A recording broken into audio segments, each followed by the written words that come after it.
The heart of my daughter stopped for 3 minutes, 3 minutes in which my whole world collapsed before my eyes. But in that very moment, while I screamed for help, all of heaven moved. What she saw in that brief time between life and eternity changed not only our family, but thousands of people who heard her story. They say you never forget the sound of your child's laughter, because it becomes the music of your soul. For years, that laughter was the soundtrack of Sarah's life. It filled their small house, echoed down the narrow hallway, and turned ordinary days into little miracles. Her daughter, Emily, only 8 years old, had a smile that could make strangers stop in the street. Sarah was a nurse, a widow, and a believer. Or at least she thought she was. Her husband had died in an accident when Emily was only 3. That tragedy had shaken her faith, cracked it open like fragile glass.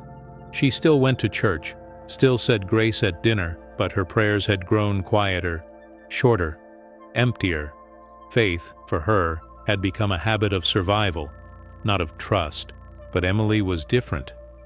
She prayed with the simplicity of a child who still believed God was listening.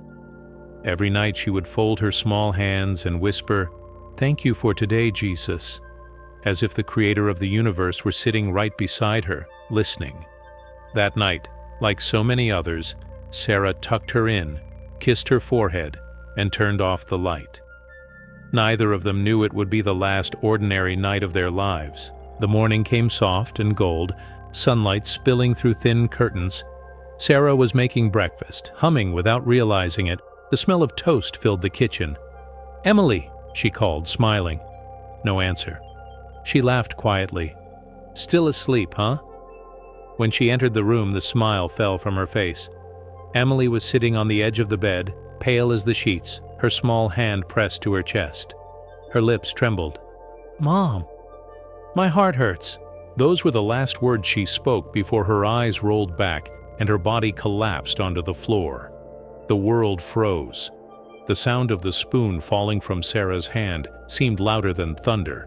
She screamed her daughter's name until her voice broke, grabbed the phone, called 911, and began chest compressions the way she'd done 100 times at work. Only now her hands were shaking so violently she could barely find the rhythm. "Come on, baby, breathe! Please, Emily, breathe!" But the tiny chest stayed still. When the paramedics arrived, they rushed her to the hospital. Sarah followed in her own car, praying through tears, whispering words that came out broken. "God, don't take her. Not her. Please, not my little girl." The emergency room was chaos. Flashing lights, cold air, and the sharp smell of antiseptic. Doctors and nurses surrounded the bed, shouting numbers, passing syringes, calling for paddles. Sarah stood just beyond the curtain, gripping the edge so hard her knuckles turned white. The monitor screamed a single, endless tone. Flatline. Her knees gave out. For a moment, she didn't even feel the floor as she fell. It was as if gravity itself had disappeared. Her world had narrowed to a single sound, the steady, merciless beep of nothingness. And then, silence. In those seconds that followed, Sarah felt her faith shatter completely. She had prayed harder than ever before, begged heaven for mercy. But heaven was silent. In her mind, she saw flashes. Emily's drawings on the fridge, her school bag still by the door, the teddy bear she never slept without. She whispered, "God, if you're there, if you're really there, do something." Her vision blurred, and the sterile world of the hospital dissolved into a haze of light and shadow. Somewhere, faintly, she thought she heard Emily's voice, but it wasn't coming from the room. It was coming from somewhere else. The doctors called the time. 3 minutes had passed since her heart stopped. Sarah didn't hear them. She couldn't. She was somewhere between prayer and madness, trapped in a silent scream that had no sound. One of the nurses touched her shoulder gently. "I'm sorry." But then, the sound. It started faintly, a stutter, a glitch in the silence. Beep. Then another. Beep. And another, stronger this time. Beep. Beep. Beep. The monitor came alive. The doctor froze.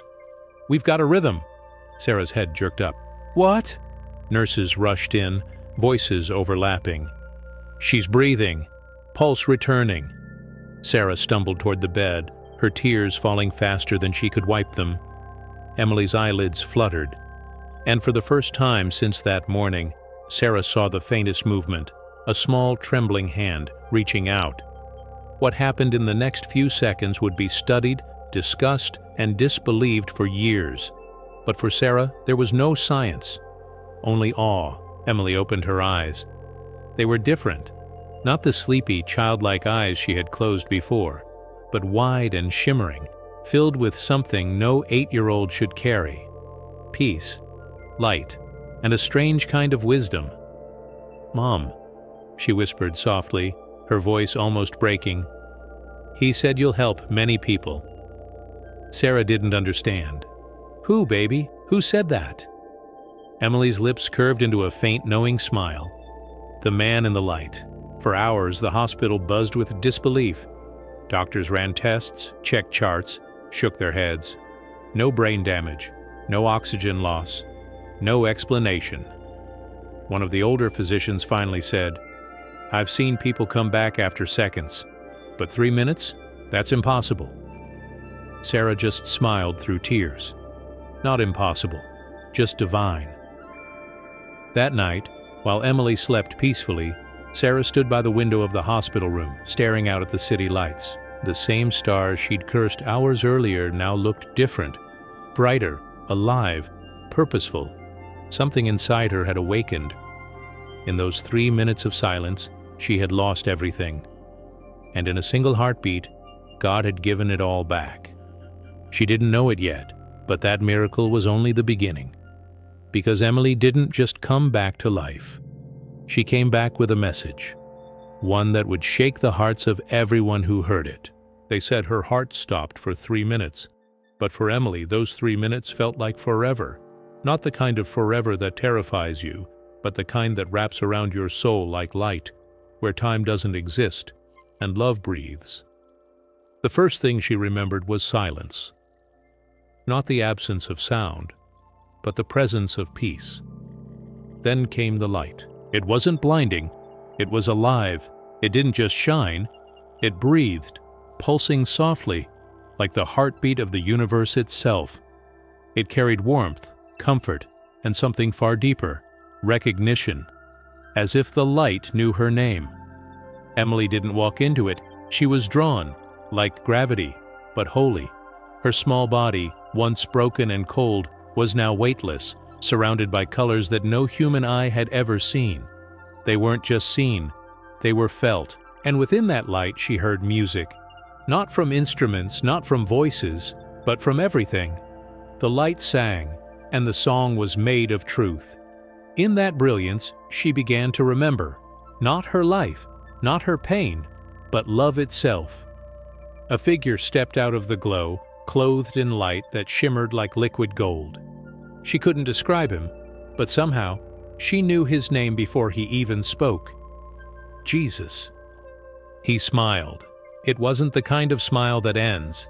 It was eternity folded into one expression. Gentle, knowing, absolute. "Emily," he said softly, and when he spoke, everything around her echoed his voice, as if creation itself repeated his words. "You are safe now."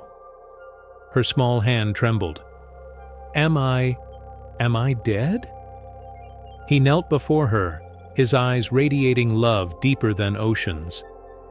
"No, little one," he said, "you are between. You came close enough to see what most never do." He reached out his hand, and when she took it, visions flooded her mind. Not random, purposeful. She saw her mother on the hospital floor, her hands shaking, her heart breaking. Then she saw light pouring over Sarah like a river, wrapping her in strength she didn't know she had. "She is not alone," Jesus said. "She never was." Emily turned. Around her, vast landscapes unfolded, endless meadows of color, rivers of crystal light, mountains that shimmered like glass. Each particle of air hummed with the presence of angels, thousands of them, singing without words, their harmonies flowing through her like warmth. She felt no fear, no sorrow, only belonging. Then the vision shifted. Below them she saw Earth, cities glowing, storms raging, people running, crying, searching for something they couldn't name. She saw darkness wrapped around hearts, not monsters, not demons, but despair itself. Her small hand tightened in his. "They look so lost," she whispered. Jesus nodded. "They are. But every soul you see is loved more than they could ever imagine." He turned to her, his eyes glowing with compassion. "Emily, you will go back to tell them this. I am not distant. I am still here." She wanted to stay. Everything in her longed to remain in that peace, where love was the air and sorrow didn't exist. "Do I have to go?" she asked, her voice trembling. Jesus smiled again. "You came for love. You will return for love." And then he placed his hand over her heart, not over her chest, but over her soul. A warmth spread through her, so powerful, so infinite, she thought her body might break under it, but it didn't. It healed. "In your heart," he said, "I leave a light that will never go out. When fear comes, it will remind you, you were with me. When others lose hope, tell them, I never left." Suddenly the golden fields faded. The light began to pull away. Emily felt herself falling, not in fear, but in surrender. The sound of the angels grew distant. Then she heard his voice one last time. "Go back, Emily, and tell the world that love defeated death, once and forever." Then, darkness. The warmth was gone. The silence returned. But this time it wasn't peaceful. It was heavy, suffocating. She gasped, and air rushed back into her lungs. Her chest arched upward. Machines beeped violently. Hands pressed around her, voices shouted. But none of that mattered, because she could still feel it. The light, still glowing inside her. When Emily opened her eyes, the first thing she saw was her mother's face, red from crying, eyes wide with disbelief. And then, slowly, the corners of the little girl's mouth curved upward into a fragile, otherworldly smile. "Mom," she whispered, "he said you'll help many people." Sarah froze. "Who, sweetheart?" "The man in the light," Emily answered. "Jesus!" Tears fell from her mother's face, not of sorrow this time, but awe. And as Sarah held her daughter in her arms, she could feel something different. A pulse of warmth under Emily's skin, like her heart wasn't just beating blood anymore, but light. That night, as Emily slept, Sarah sat by the bed, her hand resting gently over her daughter's chest. Through the quiet hum of hospital machines, she felt the steady rhythm of life, one heartbeat at a time. But deep down, she knew this wasn't just a heartbeat. It was a miracle, echoing from heaven itself. Because somewhere between death and eternity, her little girl had met the one who commands both. They said miracles don't happen in hospitals anymore. But that morning, inside a quiet children's ward, something holy moved through the sterile air. Something even medicine couldn't explain. The monitors still beeped faintly, their rhythm steady like a whisper from heaven. Doctors had stopped running, nurses stood motionless, and in the middle of it all, a child who had been dead for 3 minutes was breathing again. Her small chest rose and fell, slowly, gently, as if each breath carried more than oxygen. As if it carried purpose, Sarah sat beside her daughter's bed, unable to move. Her hands trembled as they clutched Emily's tiny fingers, afraid that if she let go, it would all vanish, like a dream that fades at sunrise. But Emily was warm now. Her skin glowed with a faint living color that no one could explain. "She shouldn't be awake," one doctor whispered. "She shouldn't be anything," another muttered back. Charts were checked. Machines were recalibrated. But every test said the same thing. No damage, no trauma, no trace of the brain injury that should have destroyed her. The head physician finally lowered his clipboard, speechless. This isn't science." Sarah's voice was barely a whisper. "No, it's grace." News of the impossible began to spread through the hospital like fire through dry grass. People came from other floors just to stand outside the room, hoping to glimpse the little girl whose heart had stopped and started again. Some came curious, some came skeptical, but most came silent, because something about that room felt sacred. Even the lights seemed warmer there. The hum of machines blended with the soft rhythm of Emily's breathing, creating a peace that wrapped itself around everyone who entered. Hours later, Emily's eyes opened again. She blinked, looking around as if waking from a dream too beautiful to describe. When her gaze found her mother, she smiled, not the playful grin of an 8-year-old, but a calm, knowing smile that seemed far too wise for her years. "Mom," she said softly, "I saw him." Sarah leaned forward. "Who, sweetheart?" Emily's eyes filled with tears. "The man in the light." Doctors exchanged looks. A nurse paused mid-step. Sarah didn't interrupt. She just let her daughter speak. "He was shining, Mom. Everything around him was glowing, but it didn't hurt to look. He told me that you're not done yet, that you'll help people who forgot how to hope." Sarah pressed her hand over her mouth, her heart pounding. "He said that?" Emily nodded. "He said the world forgot about love, but God didn't." Her small fingers reached out and touched her mother's face. "He said he's coming soon, and he told me to tell everyone, don't be afraid, I'm still here." Tears ran freely down Sarah's cheeks. Even the nurse near the doorway began to cry silently, holding her clipboard like a shield. The next day, hospital staff gathered for the daily briefing. But instead of medical reports, everyone was talking about the little girl. A doctor who had declared her dead couldn't sleep that night. Another nurse went home and prayed for the first time in years. Faith, once confined to whispered prayers, was waking up again, inside people who thought they'd stopped believing long ago.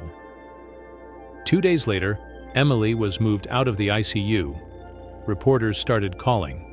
A few doctors warned Sarah, "You should protect her privacy." But Sarah didn't care about headlines. She wasn't trying to prove anything. She only wanted people to know what she had seen, and yet, somehow word spread. A local pastor visited, then a journalist, then a small Christian radio station wanted to record their testimony.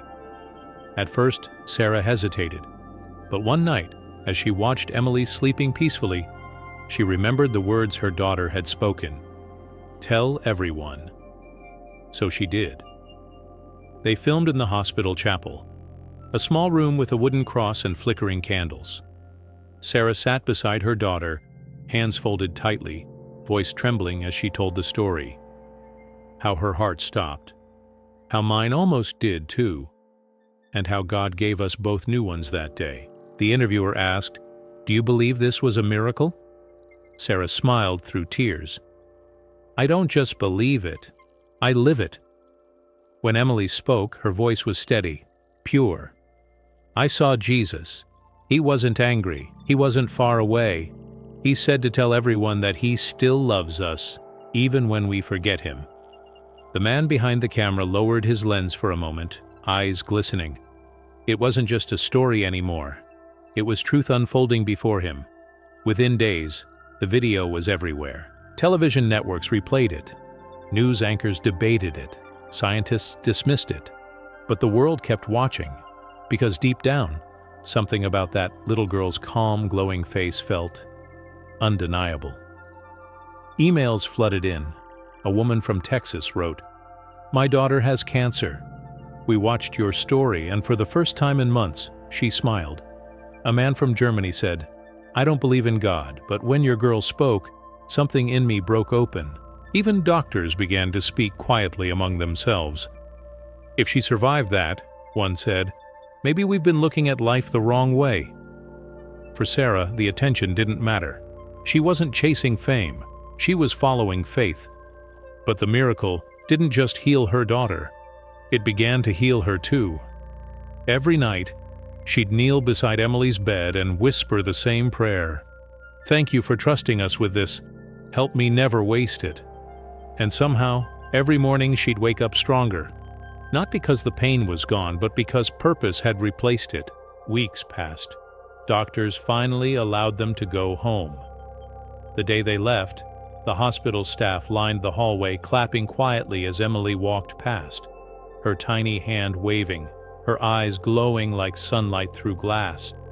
No one could explain it, but no one wanted to, because some things aren't meant to be dissected, only believed. Back home, life was quieter, but never the same. Emily would sit by the window for hours, humming a melody no one recognized. When Sarah asked her what it was, she said, "It's the song the light sang."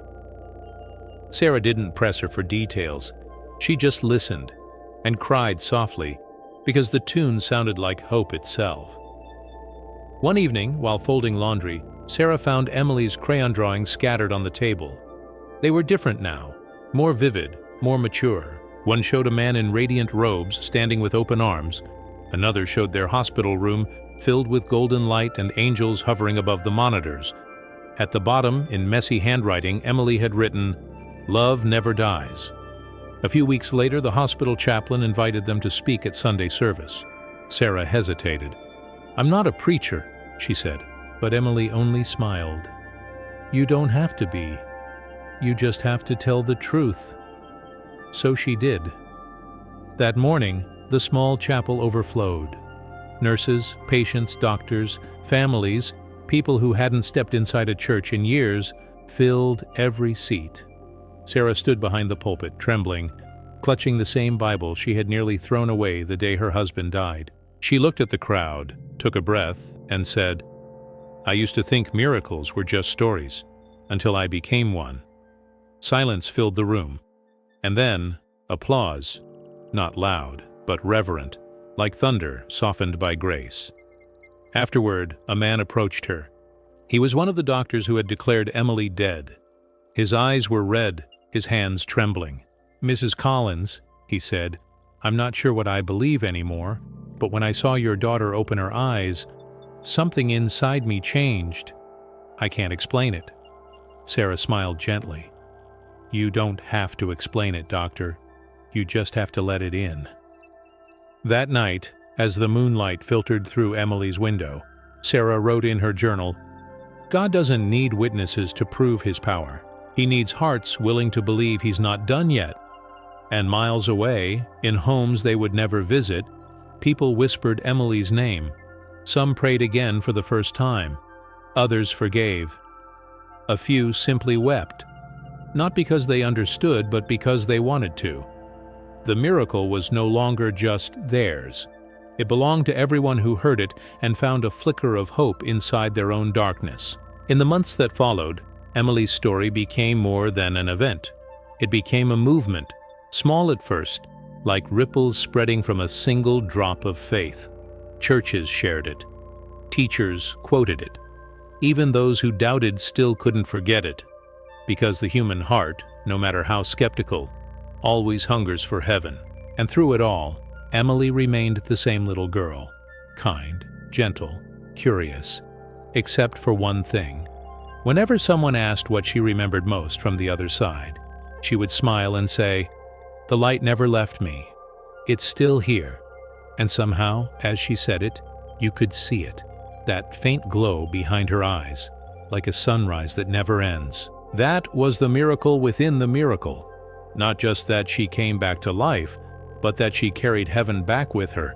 And for those who met her, even for a moment, it was impossible not to feel it too. The miracle didn't stay in one hospital room. It moved, like wind through open doors, like light through cracks in the dark.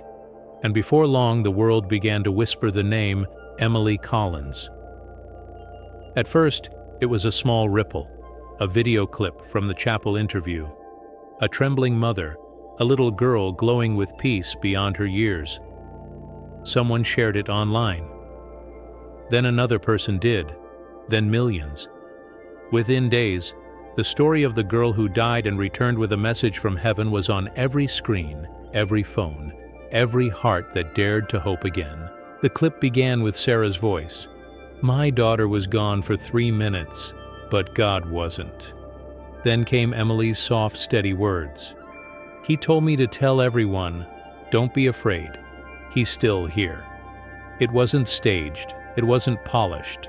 It was real. And in a world that had grown numb to real things, it hit like thunder. Millions watched, wept, shared, and whispered, "Could it be true?" Comments flooded in from every language. I felt something when she spoke. My depression lifted for a moment. My father's in the hospital. I'm going to pray again. Faith was spreading faster than the news cycle could contain it. CNN called it the miracle of mercy. The BBC called it the girl who spoke from beyond. But believers had a simpler name, the voice of hope. With fame came noise. Journalists, scientists, influencers, and skeptics. A famous neurologist appeared on TV saying, "What people call seeing heaven can be the brain's way of protecting itself from trauma." But even he couldn't explain how an 8-year-old's brain, deprived of oxygen for minutes, woke up perfectly intact, brighter than before. One evening, Sarah turned off the television and whispered, "Let them talk. God doesn't need defending." Emily looked up from her coloring book and smiled. They'll understand when they feel Him. And strangely, many did. One of the first skeptics to visit was Dr. Alan Reese, the hospital's senior surgeon, a man who'd spent decades watching life fade from his operating table. He had declared Emily dead that morning. Now he stood on Sarah's porch, his hands trembling, voice low. "I don't understand it," he said, "but I need to." Sarah invited him in. Emily was playing with her dog. The doctor sat beside her, watching her draw golden rays over a stick figure standing in light. "That's Jesus," she said cheerfully. "He said you're tired." Dr. Reese froze. "He said what?" Emily nodded innocently. "He said you stop believing every time someone dies. But he wants you to know. They're not gone. They're home." Tears filled the doctor's eyes. No one had ever told him that, especially not a child. That night, he prayed for the first time in 20 years. The story grew beyond the borders of their small town. People traveled from across the country. Pastors, parents, atheists, doctors, each one looking for something: proof, peace, or forgiveness. The local church could no longer hold them all. Every Sunday, hundreds gathered outside, some singing, others simply sitting in silence, waiting to hear the little girl who had seen the light. Emily never tried to sound wise. She didn't preach, didn't perform, she just spoke. He said love is the only thing we take with us. He said we're all His children, even the ones who forget. He said heaven isn't far, it's just invisible. Every word she spoke felt alive. A woman in the crowd once shouted, "Why you, little girl? Why would God choose you?" Emily paused, tilted her head gently, and said, "Because I listened." And in that silence, the crowd wept. Among the visitors was a man named Ethan Cole, a war veteran haunted by nightmares and addiction. He came to see Emily with a bottle in his jacket pocket and anger in his chest. He sat in the last pew, scoffing quietly. Then Emily's gaze met his. She walked over, small Bible in hand. "You don't have to fight anymore," she said softly. His voice cracked. "How could you know that?" She smiled. "He told me." Ethan fell to his knees and sobbed until the bottle rolled away. That night, he burned every pill and letter he'd kept from the battlefield. And when he woke up the next morning, the nightmares were gone. But as faith grew, so did the spotlight. Networks wanted exclusive interviews. Book publishers offered contracts.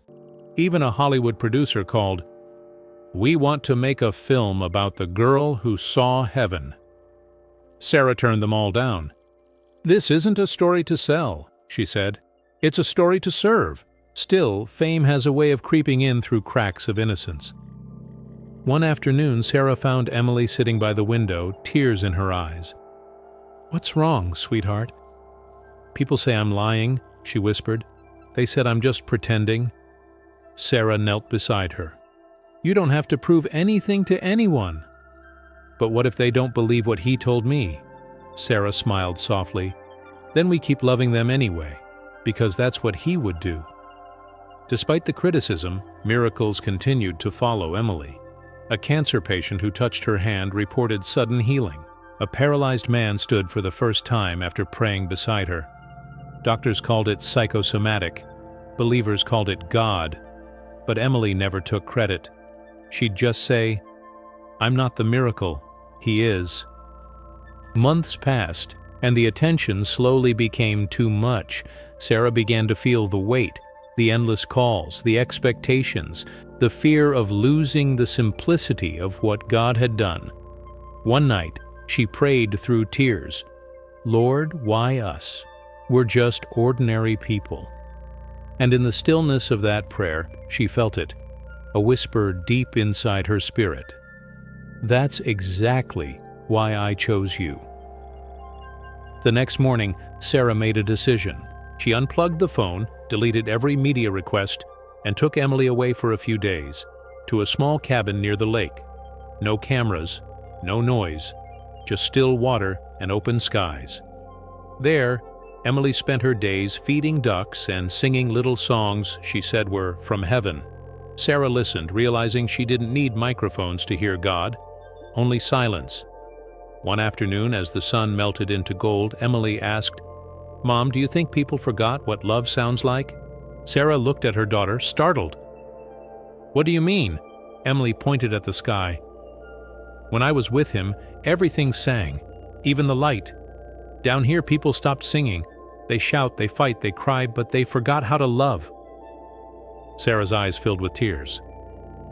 "Maybe that's why He sent you back." Emily nodded. To remind them that He's still listening. After returning home, Sarah began writing, not for fame, but for faith. She wrote down every detail Emily could remember: the colors of heaven, the warmth of the light, the message of love and courage. She self-published a small book titled 3 Minutes in Heaven. It wasn't meant to be a bestseller, but God had other plans. A pastor in Chicago read it and quoted it in a sermon. A missionary translated it into Spanish, and within 6 months, the book reached over 40 countries. Hospitals ordered copies for grieving families. Schools used it to teach about hope. Even inmates in prisons passed it from cell to cell, writing letters that said things like, "If a child can believe again, so can I." The message had gone beyond the miracle. It had become a movement. Nearly a year later, Emily and Sarah returned to the same hospital where it all began. The staff greeted them with smiles and tears. The once sterile hallway was now lined with photos of miracles, patients who had found faith after hearing her story. They held a small service in the chapel. The air felt warm, familiar, alive. Emily stood on the stage holding her little Bible and said only one sentence: "Heaven isn't far away. It's right behind the love we give." People wept openly. Nurses hugged doctors. And somewhere deep in that hospital, faith had been reborn again. That night, Sarah wrote her final journal entry. "When my daughter's heart stopped, I thought I'd lost her forever. But God wasn't trying to take her. He was trying to awaken me. He let her see the light, so the rest of us could remember where to look." Years later, people still talk about Emily Collins, the girl who died and lived again. Some tell her story as a medical anomaly, others as a divine revelation, but those who truly met her know the truth. Because even as Emily grew older, her eyes still carried that same soft glow, the reflection of a world she had seen and never forgotten. And whenever someone asked, "What did you see in heaven?"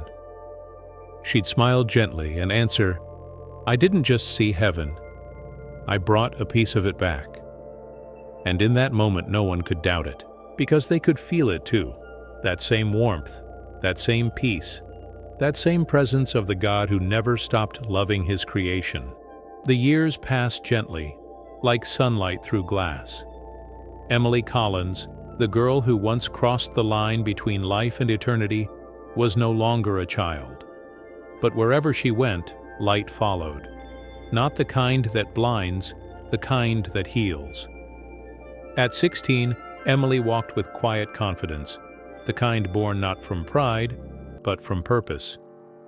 She still kept her little worn Bible close, the same one that had been by her hospital bed years ago.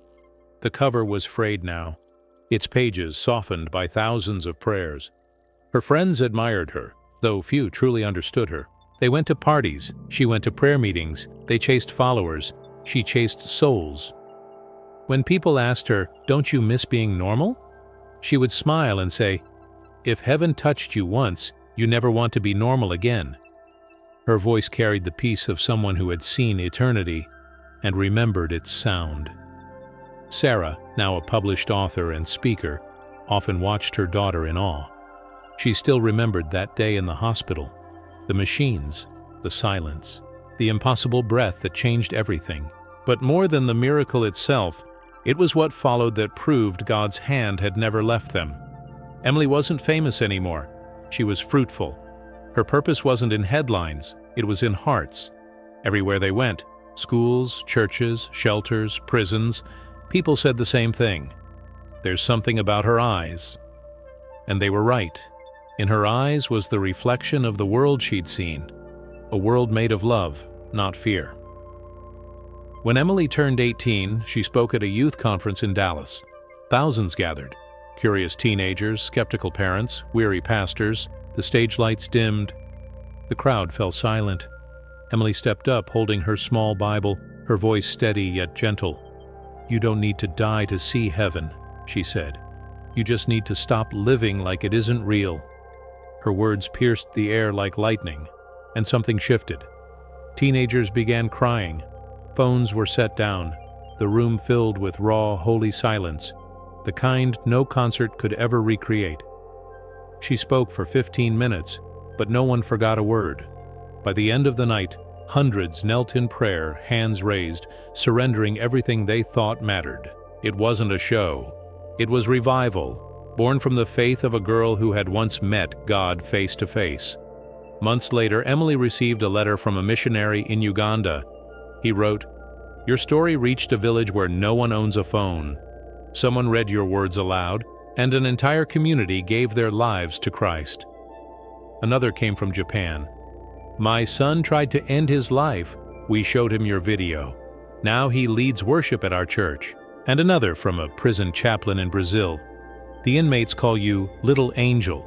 Every night they gather to read your book. They said the light you saw found them too."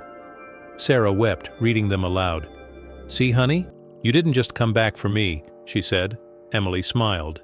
"I came back for them." But even angels on earth face storms. One winter, Emily began feeling weak. Headaches, fatigue. Tests revealed complications with her heart, the same heart that had once stopped beating. Doctors warned she'd need surgery again. Sarah's old fears came rushing back, clawing through her faith like fire through dry leaves. "Not again," she whispered to God one night. "Please don't take her again." But deep down, she remembered the promise. He hadn't brought Emily back to lose her. He had brought her back to use her. Emily, calm as ever, just said, "Mom, remember what he told me? Don't be afraid, I'm still here." The night before her operation, she asked to visit the hospital chapel, the same one from years ago. The candles flickered softly. The air smelled of memory and mercy. Emily knelt before the cross, whispering through tears, "If you want to use me again, Lord, I'm ready." And for a moment, the same golden light that had filled her room all those years ago returned. Warm, pure, alive. She wasn't afraid anymore. The surgery began at sunrise. Doctors expected hours of complexity, but in less than 1 hour they stepped back in disbelief. Her heart, the one marked by scars and history, had healed mid-operation. One surgeon removed his mask and whispered, "It's new, like it's never been touched." Sarah sobbed in the hallway, knees on the floor, whispering, "Thank you, Jesus. Thank you for keeping your promise." The news spread quickly again, but this time, Sarah didn't allow cameras. "No more noise," she said, "just gratitude." For Emily, it was never about another miracle. It was about the message staying alive. God isn't done yet. With me, with you, with anyone.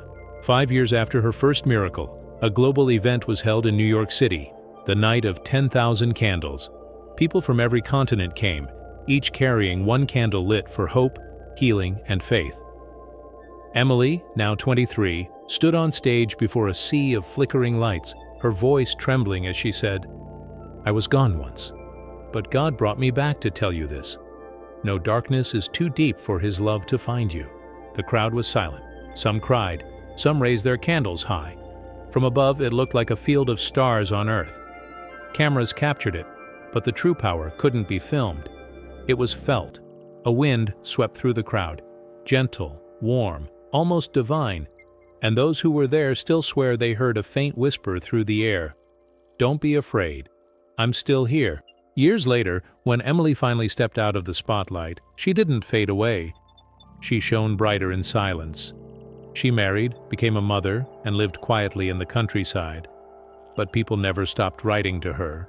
Letters, prayers, testimonies. One day she told her own daughter, "Sweetheart, heaven isn't just a place you go to. It's a light you carry with you." Her daughter asked, "Will I see it too?" Emily smiled.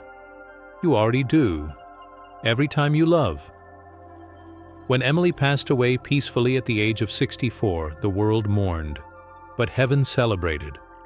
On the night of her funeral, thousands of churches around the world lit candles at the same time, replaying her words one last time on screens everywhere. "The light never left me. It just moved into everyone who believes." And in that moment, something eternal stirred again. The same presence that filled a hospital room decades earlier. The legacy of the light lived on.